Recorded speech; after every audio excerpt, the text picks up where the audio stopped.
The Kentucky Senate just passed a bill with a 36-2 vote that allows the collection of child support during the pregnancy stage of a child's life.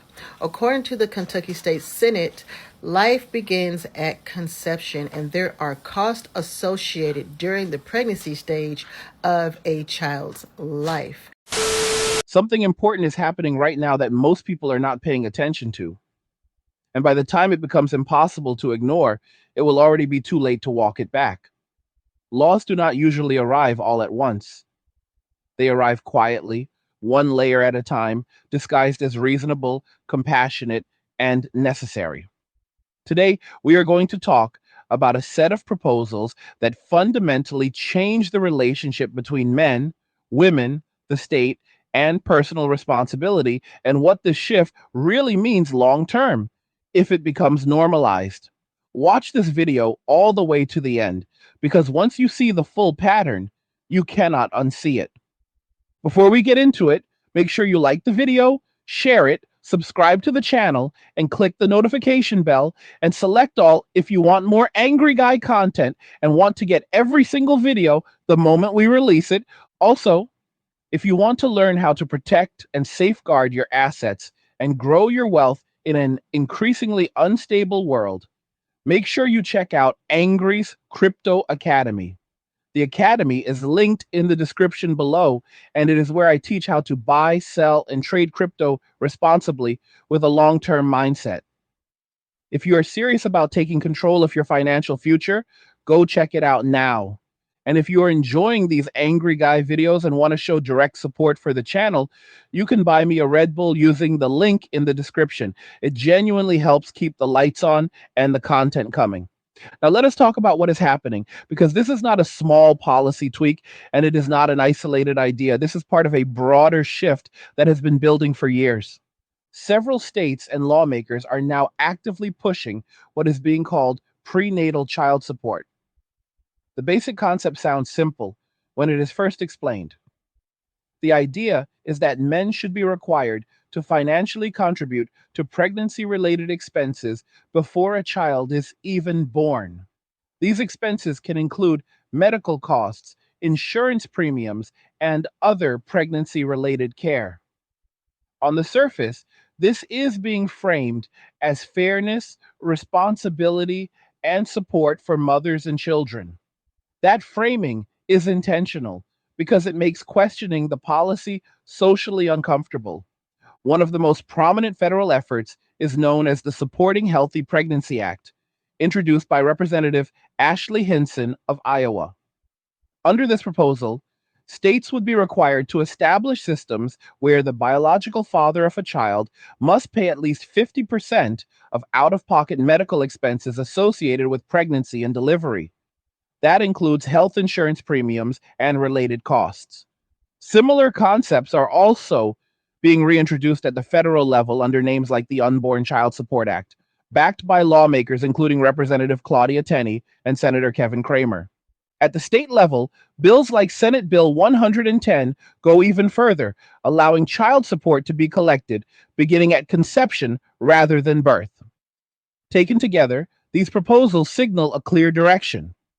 Within the next few legislative cycles, some form of prenatal expense child support is very likely to become law in multiple states. This is not speculation. This is already happening. Now, here is where we need to slow down and think carefully, because the implications go far beyond helping with medical bills. When you tie financial liability to a claim rather than a confirmed outcome, you change the risk structure of human relationships. You also expand the power of the state into areas that were previously governed by trust, consent, and personal responsibility. Under these systems, a man can be held financially liable from the moment a pregnancy is claimed.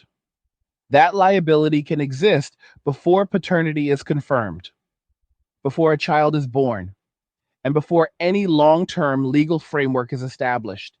Even if safeguards are promised later, the immediate effect is clear. The default assumption becomes obligation first, verification later. In a society already experiencing historic declines in marriage, dating, and birth rates, this kind of policy does not exist in a vacuum. It interacts with existing trends in ways that lawmakers either do not understand or are choosing not to acknowledge. And for years now, men have been disengaging from traditional dating and relationships in growing numbers. This did not happen overnight, and it did not happen for a single reason. It happened after decades of cultural messaging that framed men as disposable, dangerous, or unnecessary unless they were providing resources. Men were told repeatedly that their presence was not needed, their instincts were flawed, and their masculinity was something to be managed or corrected. At the same time, the legal and social risks associated with relationships steadily increased. Family courts, divorce proceedings, and child support systems became areas where outcomes often felt unpredictable and one sided. Even men who entered relationships in good faith increasingly saw examples around them where long term consequences were severe and permanent, regardless of intent. Against that backdrop, it should not surprise anyone that many men began choosing solitude, simplicity, and self focus over partnership. Not because they hated women, not because they were incapable of connection, but because the cost benefit analysis no longer made sense. And now enter prenatal child support laws. These laws effectively extend that risk even earlier in the timeline. They move financial obligation to the very beginning of a potential pregnancy. Before certainty, before stability, and before mutual agreement about the future. From a systems perspective, this creates a powerful incentive for avoidance. When risk increases while control decreases, rational actors withdraw. This is not about extreme cases or bad intentions. This is about incentives. Systems shape behavior far more reliably than moral appeals ever will. Supporters of these laws argue that they are about shared responsibility and child welfare. That argument deserves to be taken seriously because children do need support and stability. However, responsibility without balance does not create trust. It creates fear and avoidance. One of the least discussed aspects of these proposals is enforcement. Once the state establishes that financial obligation begins at conception, the mechanisms required to enforce that obligation necessarily involve surveillance, reporting, and dispute resolution systems that are intrusive by nature. Claims must be made, claims must be evaluated, payments must be enforced, mistakes will happen, and when they do, the burden of proof will not fall evenly.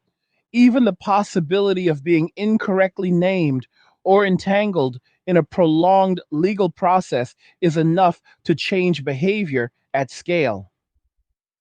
Most people do not need to experience something personally to learn from it. They observe outcomes and adjust accordingly.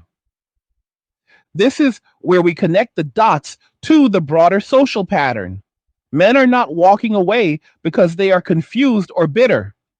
They are walking away because they are responding to a system that increasingly treats them as financial instruments rather than human beings with autonomy. Over the last several decades, the narrative surrounding gender relations has become increasingly adversarial. Rather than cooperation and mutual responsibility, the dominant tone has often been accusation and suspicion. Men were told not to approach, not to initiate, not to assume interest, and not to expect reciprocity. At the same time, they were still expected to provide, protect, and pay. This contradiction cannot last indefinitely. Social movements that began with legitimate goals gradually expanded into areas that punished normal behavior and labeled it harmful. Concepts that were once about accountability evolved into frameworks that assumed guilt. Over time, this created an environment where many men felt permanently on trial. Public shaming, online callouts, and reputational damage became common tools. A single accusation, even without verification, could have lasting consequences. In that environment, discretion and withdrawal became logical survival strategies. Men learned to trust patterns rather than promises. They learned that observable reality mattered more than stated intentions. They learned that peace was found not in constant negotiation, but in simplicity. This is why the current moment matters so much. Prenatal child support laws are not just about money, they are about signaling. They signal that the state is willing to formalize obligation without reciprocal commitment. They signal that risk is expected to be borne primarily by one side. And they signal that personal boundaries are secondary to policy goals. When policymakers say they are concerned about declining birth rates, collapsing family structures, and social fragmentation, this is the context they must confront honestly. You cannot simultaneously increase risk, reduce trust, and expect participation to rise. Hey guys, in a world pushing you to own nothing and be happy, crypto is your key to survival. Join Angry's Crypto Academy to master buying, selling, and trading crypto. Make huge profits and safeguard your wealth. Plus, discover the one crypto virtually no one is talking about, poised to create new millionaires in the upcoming bull run. The link is in the description of the video below. Go check it out now. Men who have walked away are not living in despair. Many of them report the opposite.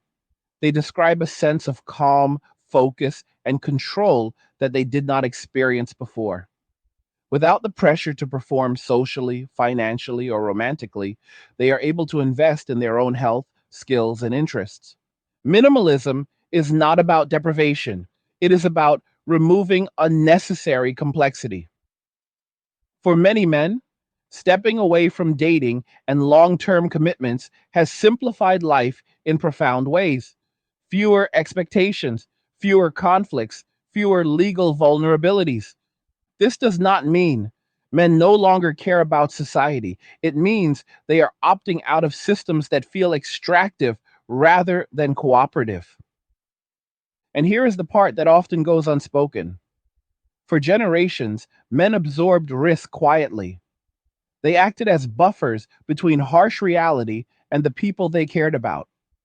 They took on stress, danger, and responsibility without public acknowledgement. That role was sustainable and only as long as there was respect and reciprocity. Once that respect eroded, the role became untenable. Now we are seeing the downstream effects. As men withdraw, the systems that depended on their participation begin to strain. Dating markets become imbalanced. Economic pressures increase. Social support structures weaken. And instead of asking why participation declined, the instinctive response from institutions is often to apply more pressure. Prenatal child support laws fit that pattern. Rather than rebuilding trust, they attempt to enforce compliance. History shows that this approach rarely produces the intended outcome. Compliance obtained through force is shallow and temporary. Cooperation built on fairness and mutual benefit is durable.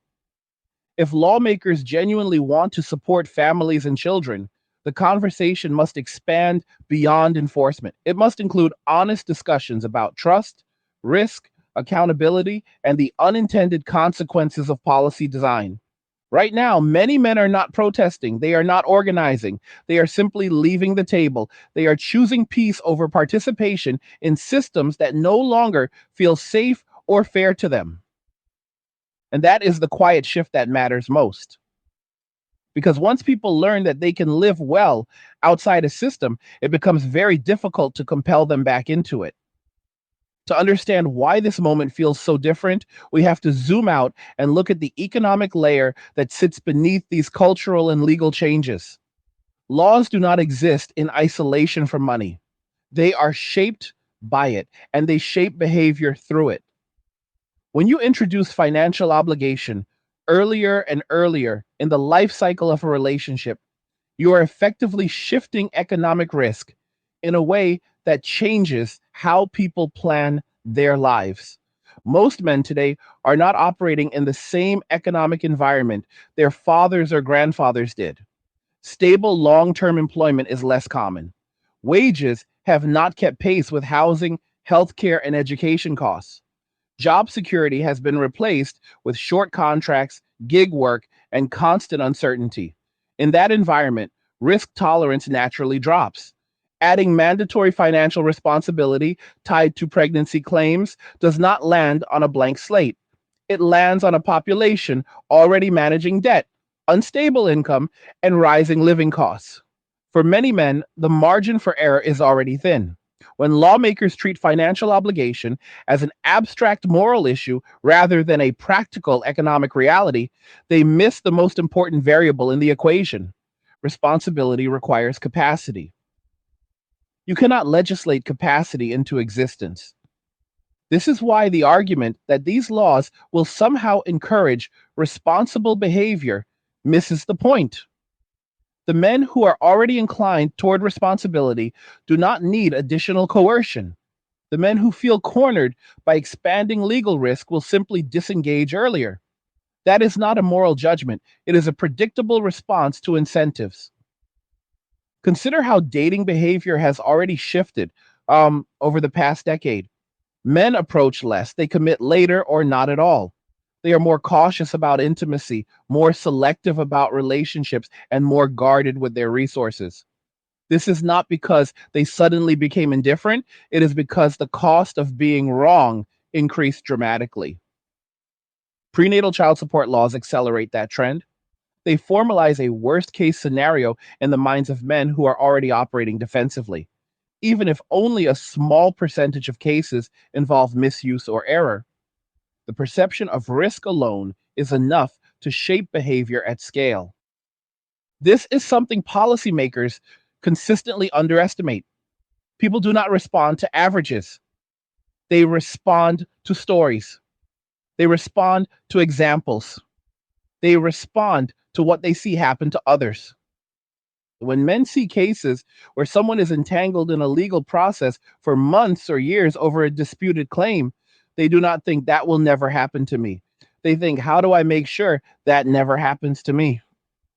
And the simplest answer is avoidance. And this is where we arrive at a paradox that few are willing to acknowledge. Many of the same voices expressing concern about declining birth rates and family formation are supporting policies that make those outcomes less likely. You cannot create an environment of high risk and low trust and then act surprised when participation declines. Western nations are already facing demographic contraction. Birth rates are falling below replacement levels. Social safety systems are under strain. Workforces are shrinking. These are structural challenges that cannot be solved through enforcement alone. Yet instead of addressing the root causes, housing affordability, economic stability, cultural trust, lawmakers often reach for the lever they understand best: obligation backed by force. From a distance, it may look like action. In practice, it often deepens the problem. Another element that rarely gets discussed openly is how these laws interact with paternity verification. Modern technology makes DNA testing straightforward, but the legal system does not always move at the speed of science. When financial obligations begin before verification, disputes become not just emotional, but financially urgent. The pressure to comply first and challenge later creates power imbalances that undermine confidence and fairness. Even men who would willingly support a child they know is theirs can become resistant when the process itself feels stacked against them. Trust is fragile. Once broken, it is extremely difficult to rebuild. There is also the issue of precedent. Once financial obligation is tied to conception, the boundary between private life and public enforcement shifts. What else becomes subject to early intervention? What other personal decisions become grounds for state involvement? Slippery slope arguments are often dismissed, but legal history shows that frameworks tend to expand, not contract. The deeper concern for many men is not any single law, it is the cumulative direction of policy over time. Each new rule adds weight to a system that already feels unbalanced. Eventually, the structure bends. This is where the concept of men walking away becomes central, not as a slogan, but as a description of behavior. Men are not staging a revolt.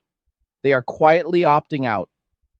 They are choosing lives that minimize exposure to unpredictable systems. Many are focusing on careers, hobbies, fitness, and financial independence, and some are relocating. Others are simplifying. They are not waiting for permission or validation. They are building lives that feel stable on their own terms. This shift is often mischaracterized as antisocial or regressive. In reality, it is adaptive. When institutions no longer provide security, individuals create their own. The irony is that many of these men are not hostile to family or children in principle.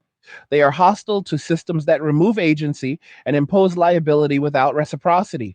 If you listen carefully, the objection is not responsibility itself, it is asymmetry.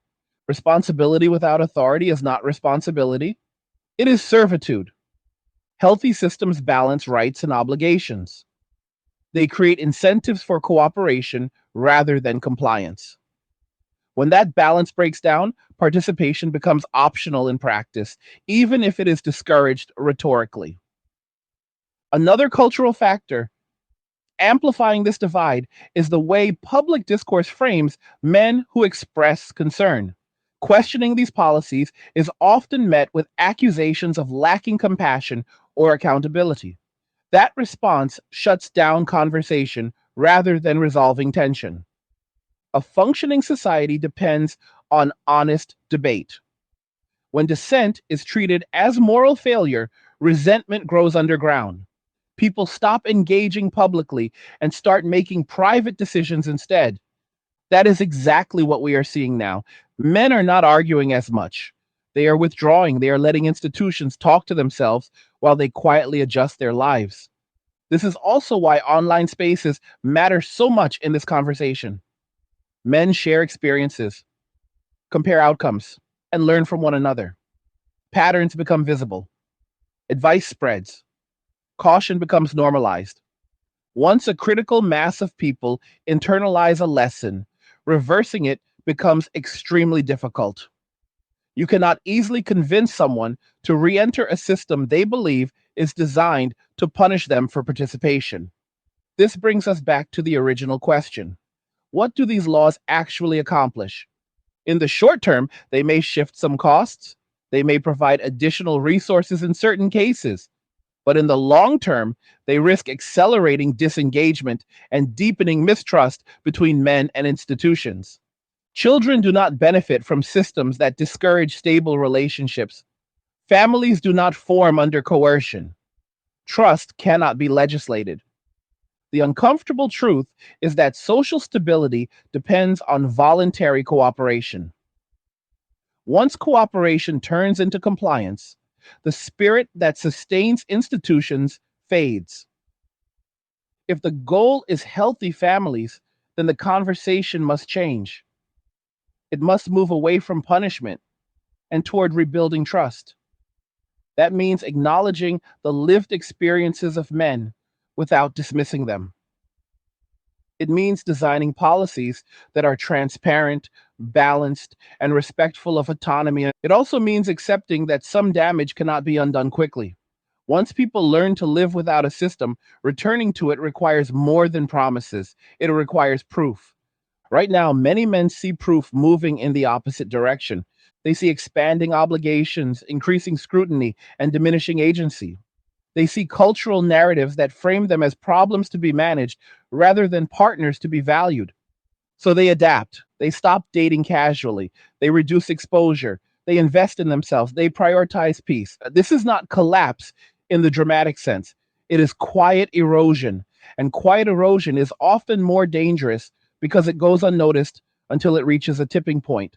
By the time policymakers realize participation has dropped too far, rebuilding it will require concessions they may no longer be willing or able to make.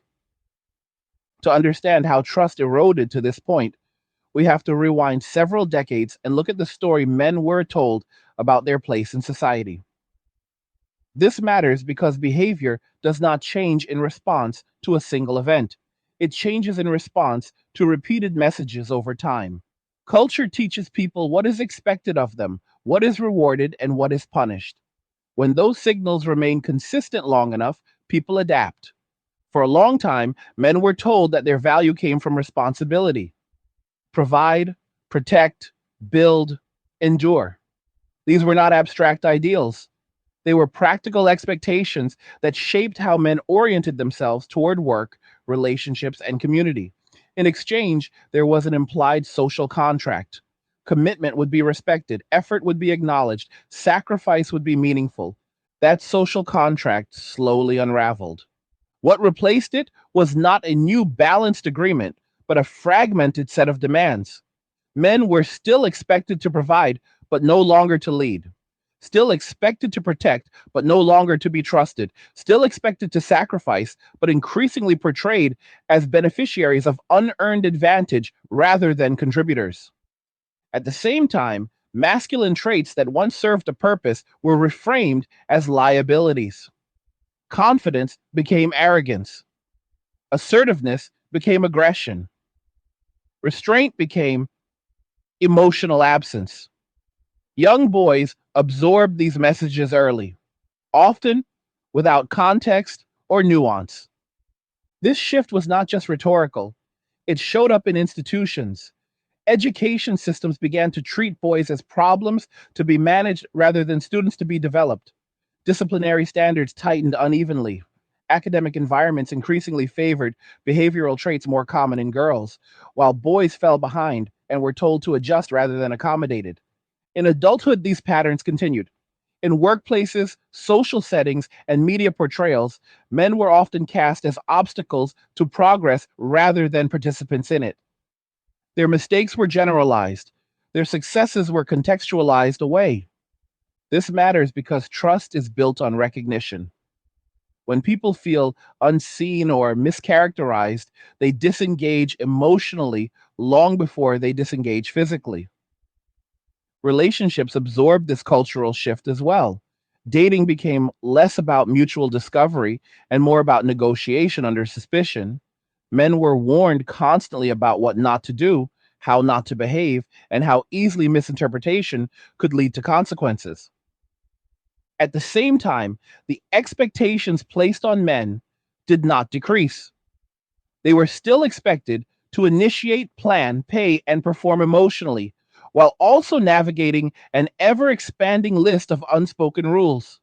Over time, many men internalized a simple lesson: the cost of getting it wrong was too high. That lesson spread not through ideology, but through observation.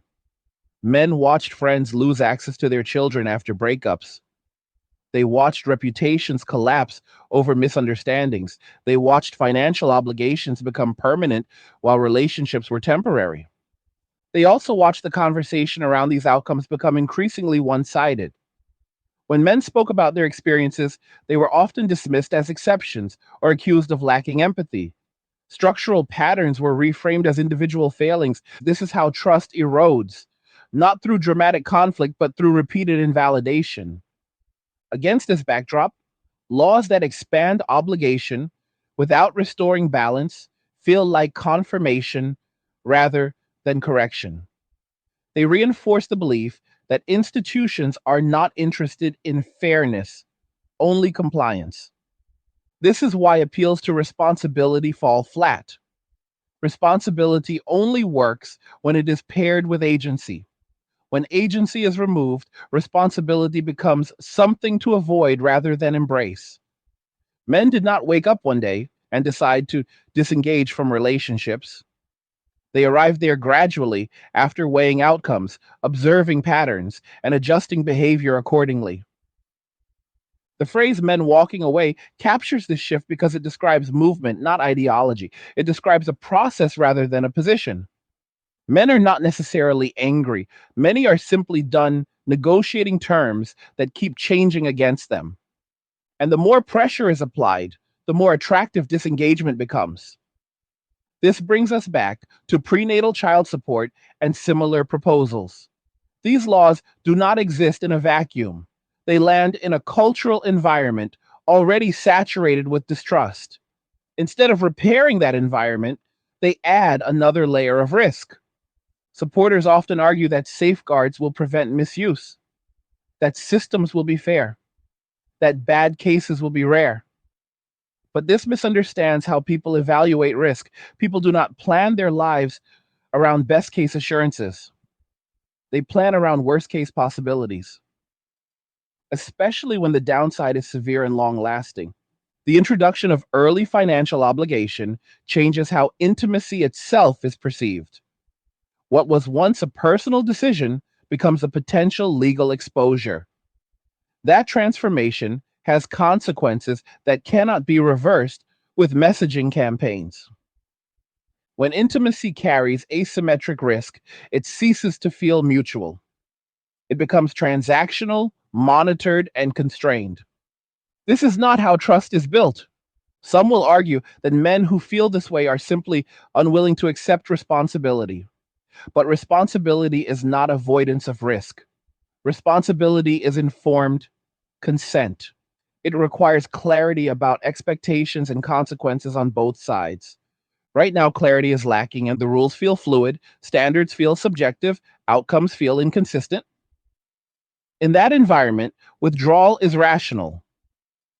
What makes this especially difficult to address is that many of the institutions involved do not experience the consequences of disengagement directly. Lawmakers still pass laws, courts still operate, advocacy groups still push policy. The effects show up elsewhere in falling marriage rates, in declining birth rates, in growing numbers of single households, in increased loneliness across society. These are not abstract statistics. They reflect millions of individual decisions made quietly without protest. And once a generation adapts to a new way of living, that adaptation becomes the baseline for the next generation. Young men today are watching older men choose solitude and stability over risk.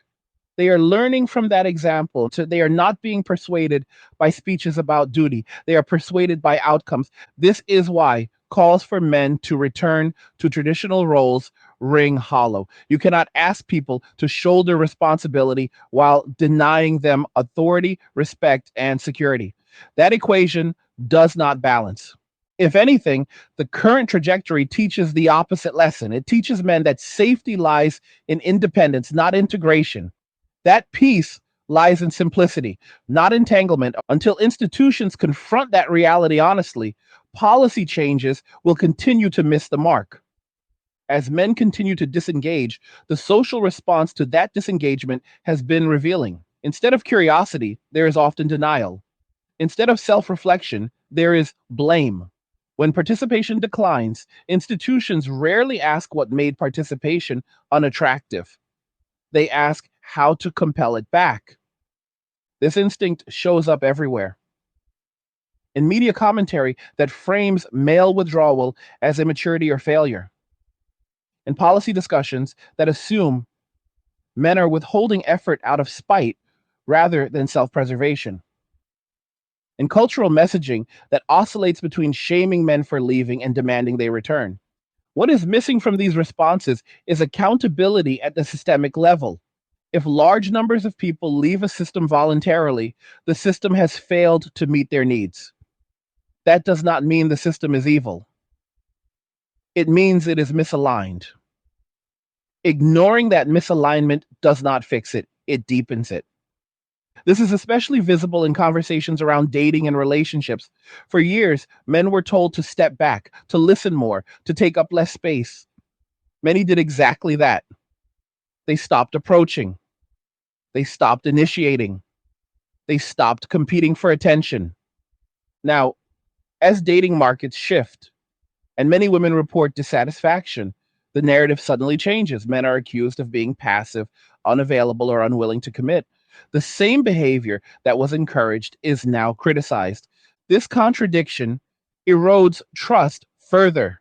You cannot tell people to disengage and then punish them for disengaging. You cannot warn people that their presence is unwanted and then demand it when conditions change. Men see this inconsistency clearly.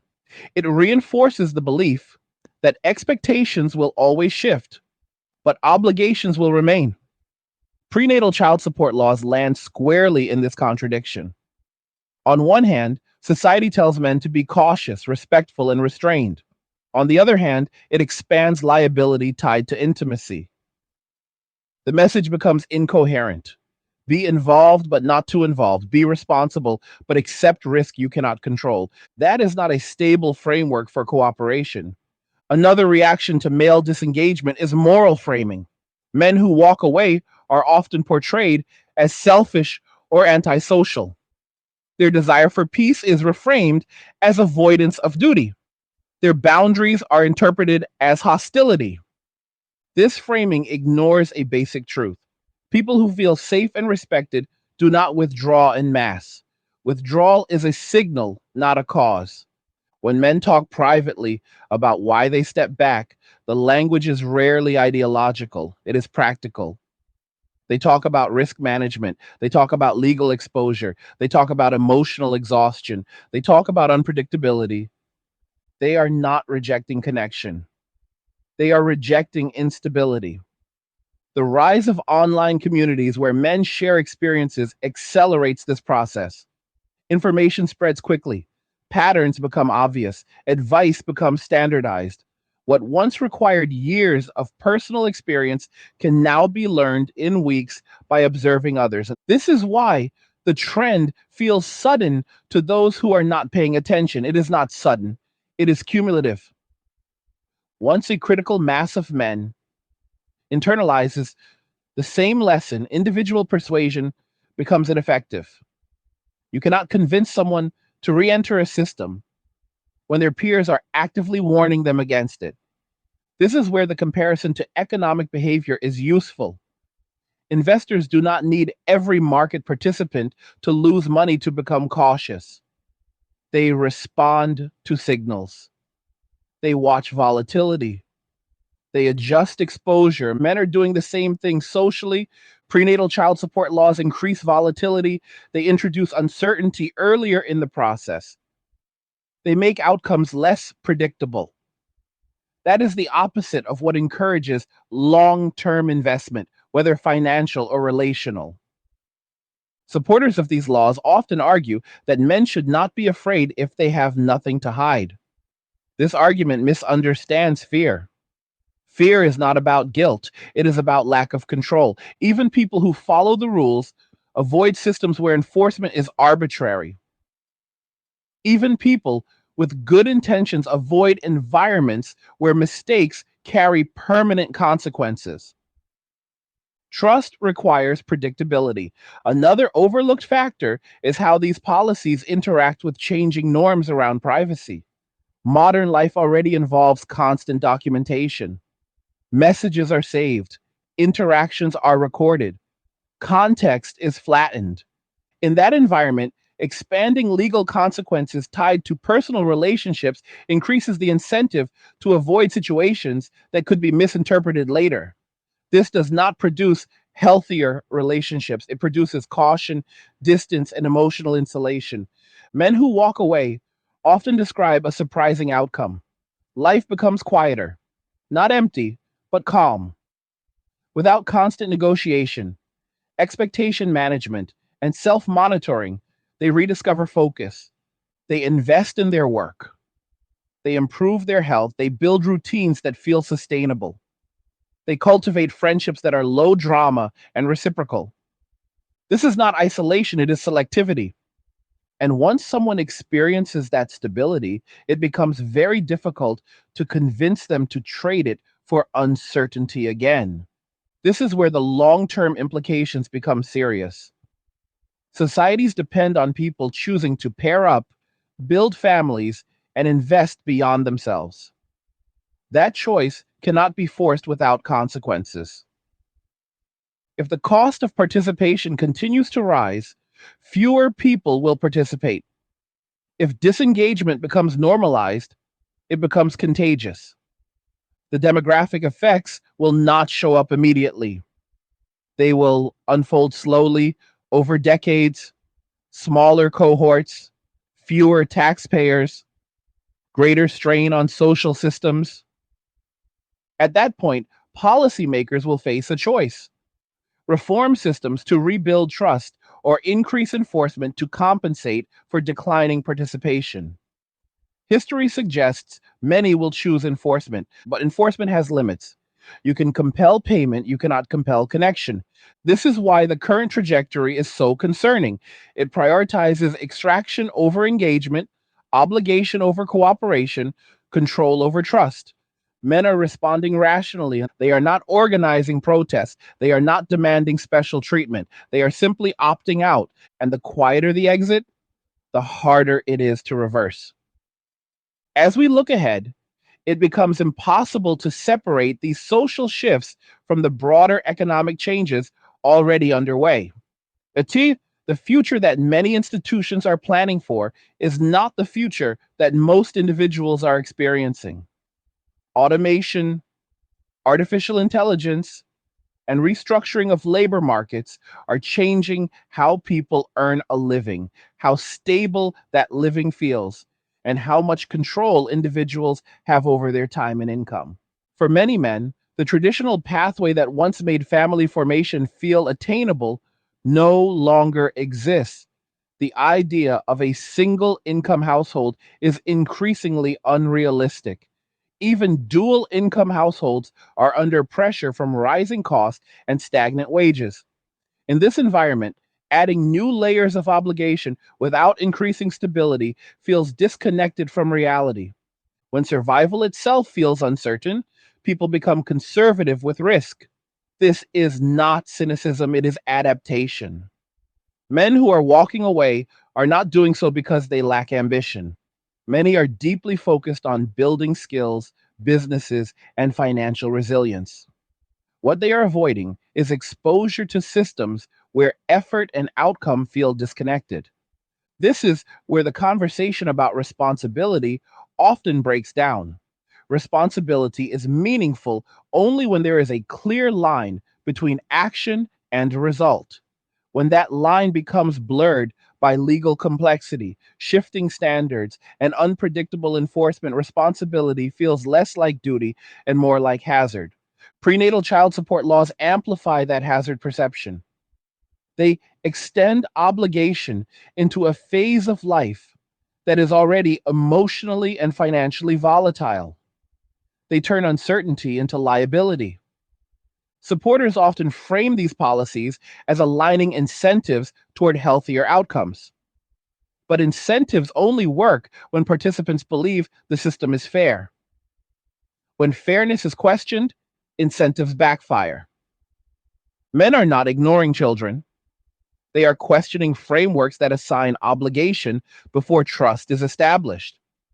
Another dimension of this issue is how these policies intersect with the modern emphasis on autonomy. For decades, personal autonomy has been celebrated as a core value. People are encouraged to define their own paths, set boundaries, and prioritize well being. Men listened to that message and they applied it to their own lives. They asked what actually made them fulfilled. They questioned assumptions they had inherited rather than chosen. And many discovered that they were operating under expectations that no longer served them.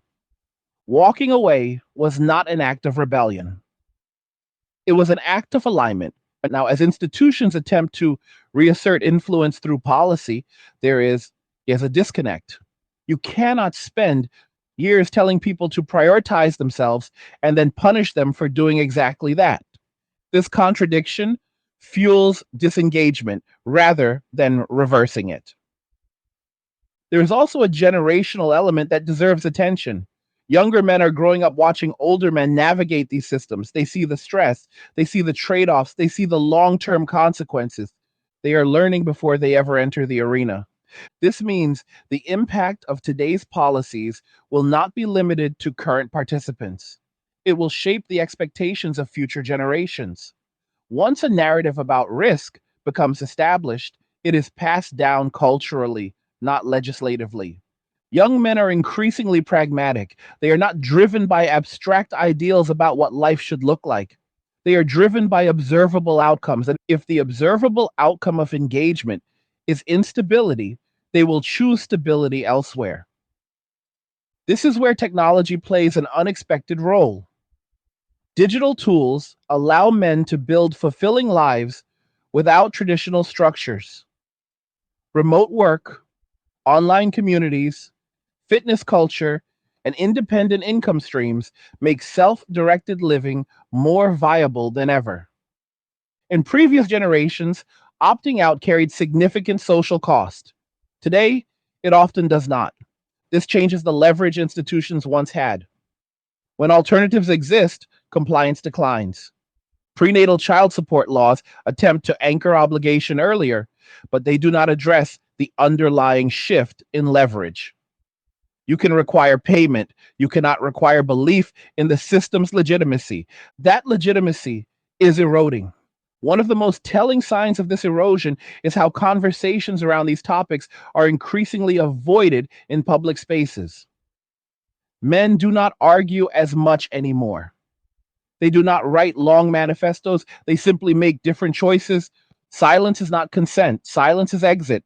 This is why attempts to shame or moralize men back into participation consistently fail. Shame works only when people value the approval of the group applying it. Once people detach from that group, shame loses power. Men who have walked away often report that they stopped caring about external validation. They measure success internally rather than socially. That shift is profound. It means traditional incentives no longer function as intended.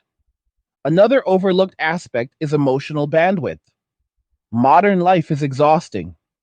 Constant connectivity, economic pressure, and social tension drain energy. Many men feel they are already operating at capacity. Adding another layer of responsibility does not inspire growth, it triggers withdrawal. This is especially true when that responsibility feels imposed rather than chosen. Choice matters. Healthy commitments are entered voluntarily. They are sustained by trust, mutual benefit, and shared purpose. When commitment becomes compulsory, its quality declines, even if its appearance remains. This is the danger of focusing on enforcement over engagement. You may secure compliance, but you lose commitment. Children do not benefit from reluctant participation. Families do not thrive under resentment. Societies do not flourish when trust collapses. The current trajectory risks normalizing disengagement as a lifestyle rather than an exception. Once normalized, reversing it requires cultural change, not just policy reform. That cultural change would require humility from institutions. It would require acknowledging mistakes. It would require listening rather than lecturing. So far, that humility has been rare. Instead, we see doubling down, more rules, more oversight, more pressure. Each step pushes more men to the margins. At some point, the question will no longer be how to bring men back. It will be how to function without them. That is not a question most societies are prepared to answer. If rebuilding trust were simple, it would have happened already. Trust is not restored by declarations or campaigns. It is rebuilt slowly through consistent action and credible signals that conditions have genuinely changed. This is where many institutions struggle because rebuilding trust often requires giving something up, not just asking for more. For men who have walked away, the first requirement for re engagement is not reassurance, it is evidence. Evidence that risk is balanced, evidence that rules are stable, evidence that accountability runs in both directions. Yet, right now, much of the messaging aimed at men focuses on outcomes society wants rather than conditions men need in order to participate. The gap between those two things is where disengagement lives. When men hear calls for responsibility without accompanying discussions of rights and protections, they interpret it as confirmation that the imbalance will continue. When they see new obligations introduced without parallel safeguards, they assume the pattern is entrenched. This is why prenatal child support laws are so symbolic. They are not just policy proposals, they are signals about direction. They tell men that obligations are expanding, not contracting. That enforcement is being prioritized over trust repair. For men who have already opted out, this reinforces the wisdom of their decision. Rebuilding trust would require slowing down rather than accelerating. It would require pausing expansion of liability until fairness mechanisms are clearly established and proven. It would require transparent processes, timely verification, and meaningful consequences for misuse or error. Most importantly, it would require acknowledging that men's concerns are legitimate, not as a concession, but as a factual recognition of lived experience. That acknowledgement has been rare. Instead, many conversations default to moral framing. Men are told that hesitation is selfish, that caution is immaturity, that disengagement is avoidance. These labels shut down dialogue. They do not invite participation. Trust cannot be rebuilt in an environment where one side feels perpetually accused. Another requirement for rebuilding trust is predictability. People can plan around rules they understand. They cannot plan around systems that feel arbitrary. In family law, especially, predictability matters. Outcomes that vary widely based on jurisdiction, interpretation, or timing undermine confidence. Men need to know what will happen if things go right and what will happen if things go wrong. Vague assurances are not enough. Without predictability, risk management takes over. And risk management often means avoidance. This is compounded by the fact that many men have seen promises change over time. Policies introduced as narrow become broad. Temporary measures become permanent. Exceptions become norms. That history makes men skeptical of assurances that new obligations will be applied carefully. Rebuilding trust would also require separating genuine support for children from broader ideological battles. When policies feel like instruments in a larger cultural struggle, they lose legitimacy. Men are more willing to support systems that are clearly focused on child welfare rather than symbolic victories. Clarity of purpose matters. There is also a cultural element that policy alone cannot fix. Trust depends on mutual respect.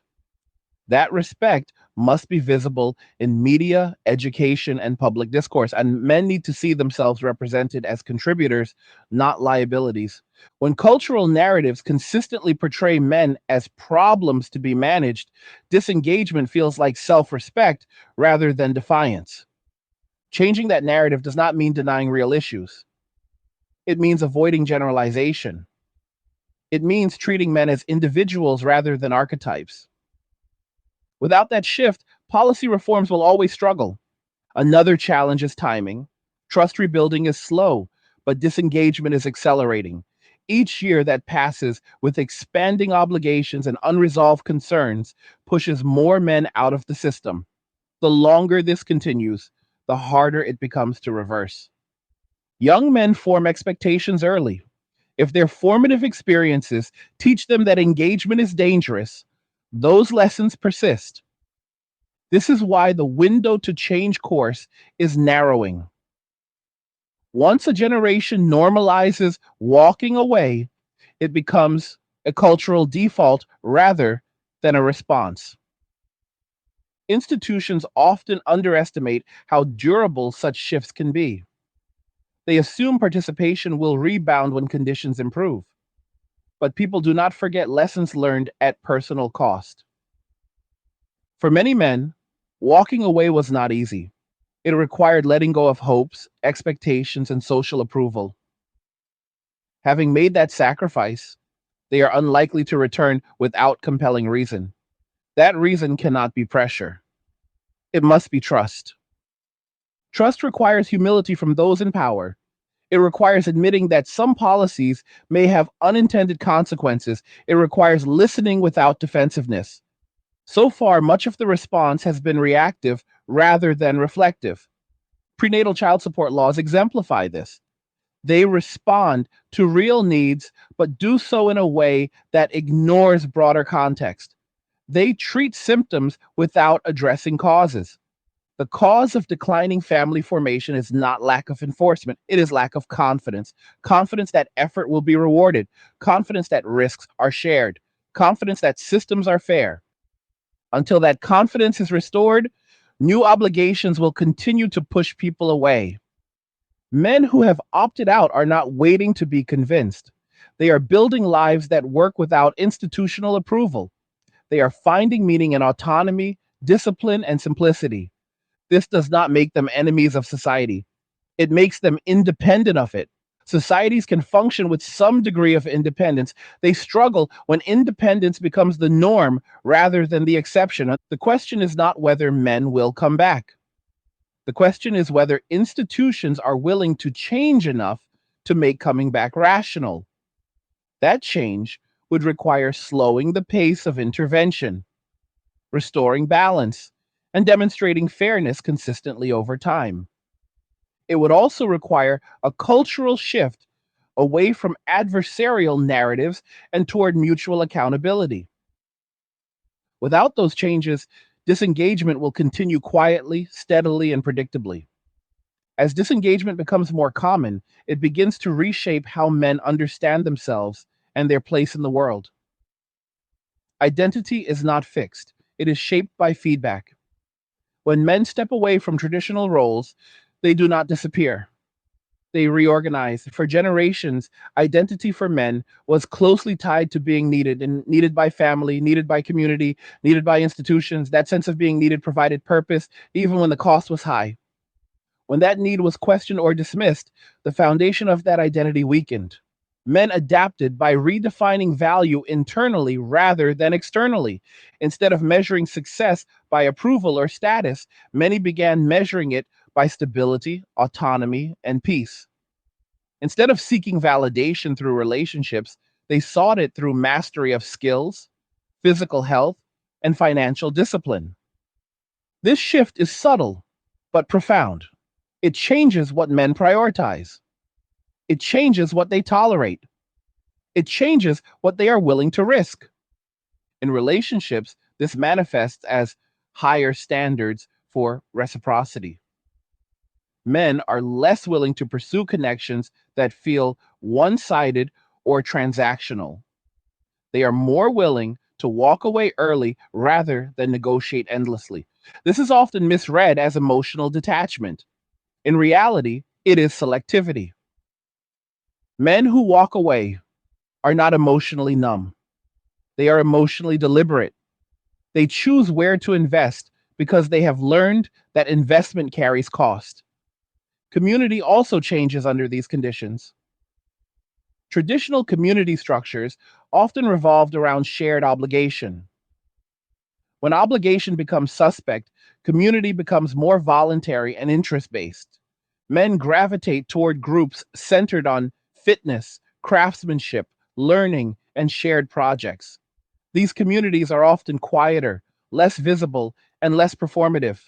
They do not rely on public affirmation. They rely on mutual respect. This is another reason disengagement is underestimated. It does not look like collapse, it looks like reorganization. Institutions that rely on visibility mistake silence for apathy. In reality, silence often signals that people have found alternatives. This reorganization also affects how men view risk over the long term.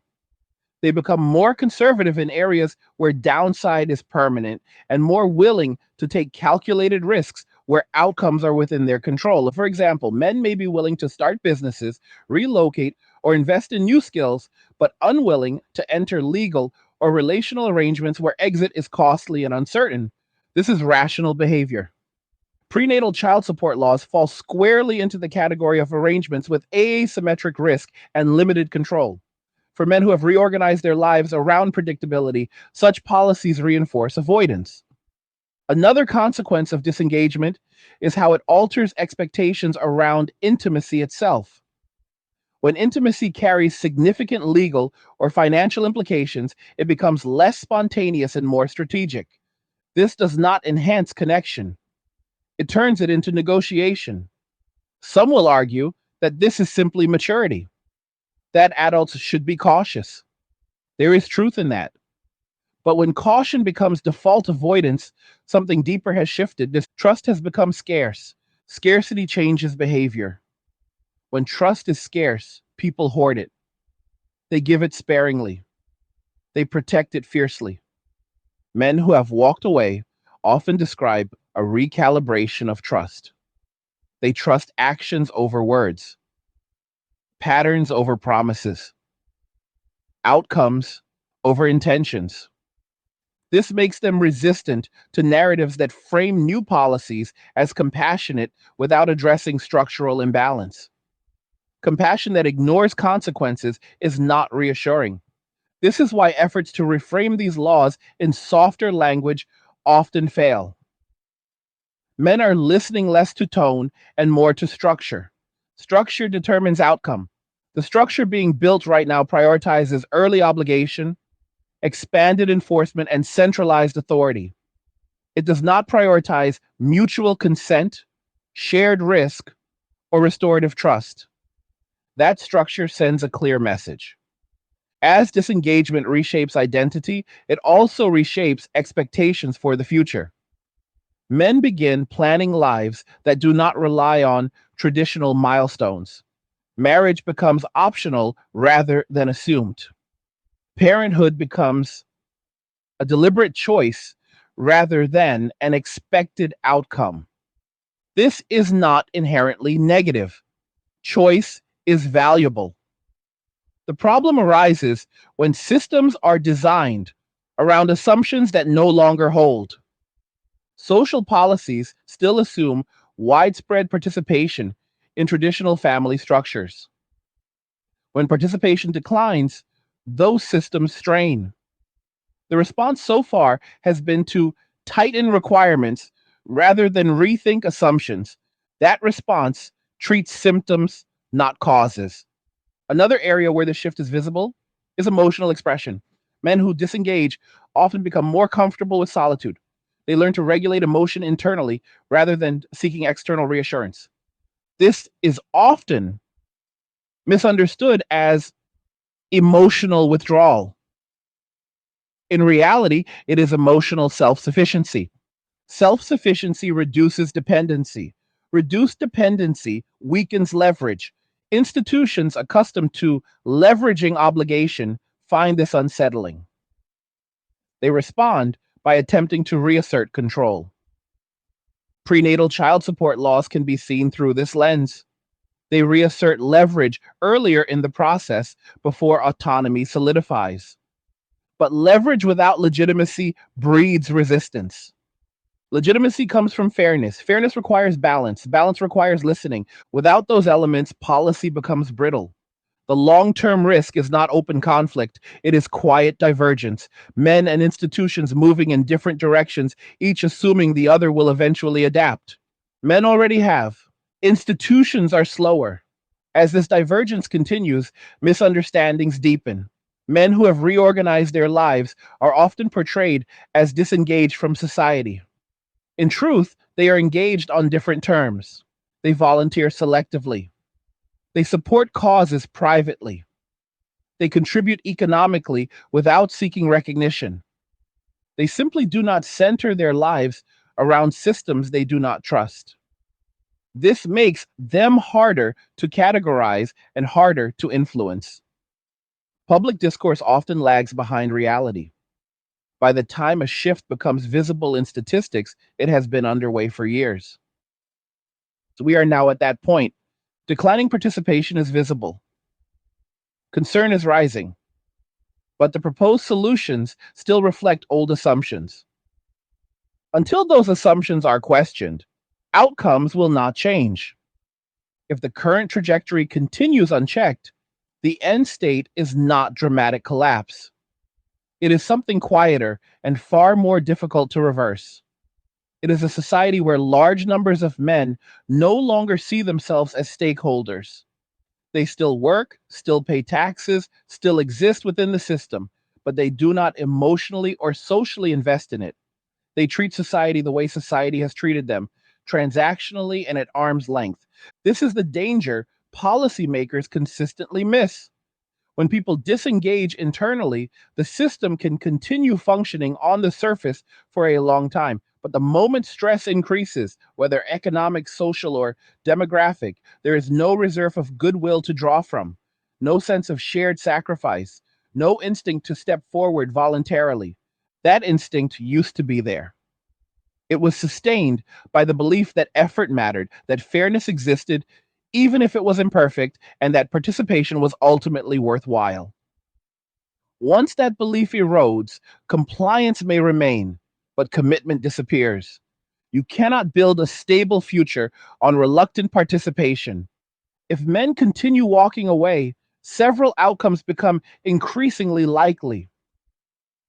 Birth rates will continue falling, not because people do not want children in theory, but because the conditions required to feel safe choosing parenthood no longer exist for many.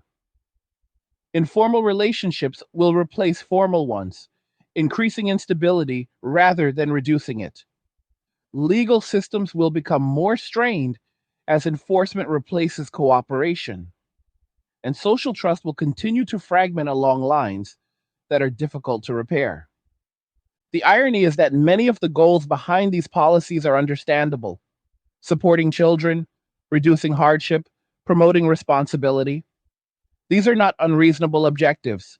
The failure lies in how those objectives are pursued, through pressure instead of trust, through obligation instead of balance. Men are not rejecting responsibility. They are rejecting frameworks where responsibility is detached from agency and risk is asymmetrical. They are rejecting systems that expand liability while dismissing their concerns as moral shortcomings. And so they adapt. They build smaller lives, quieter lives, more controlled lives, lives where the rules are known and the outcomes are predictable, lives where peace is not something they have to negotiate for.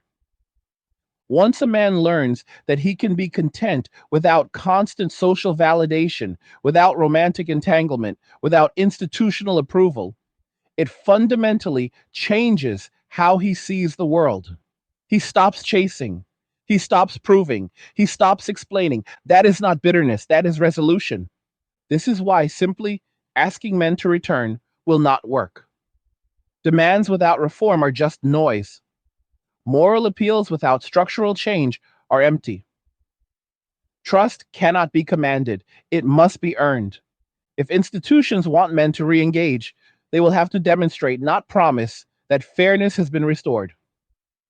That means stable rules, clear boundaries, equal accountability, respect for autonomy, and an honest reckoning with the unintended consequences of past decisions. Without that, the walking away will continue, quietly, peacefully, permanently. Men are not disappearing. They are reorganizing, and they are doing so in ways that minimize exposure to systems they no longer trust. That is the reality lawmakers, commentators, and institutions must confront, not emotionally, not ideologically, but practically. Because systems that lose the voluntary participation of half the population do not strengthen over time. They hollow out. And now I want to hear from you. What do you think about everything that was discussed today? Do you agree with the direction these laws are taking? Do you think they will improve outcomes or make things worse long term? Leave a comment and share your thoughts, because this conversation matters and it is not going away. Like the video if you like it. Don't forget to subscribe. And if you like the video, share the video. And just remember that all roads lead to MWA, men walking away, and cheers. Nothing says you care like crypto. Nothing can compare. Nothing says you care like crypto. Oh, nothing can compare to crypto.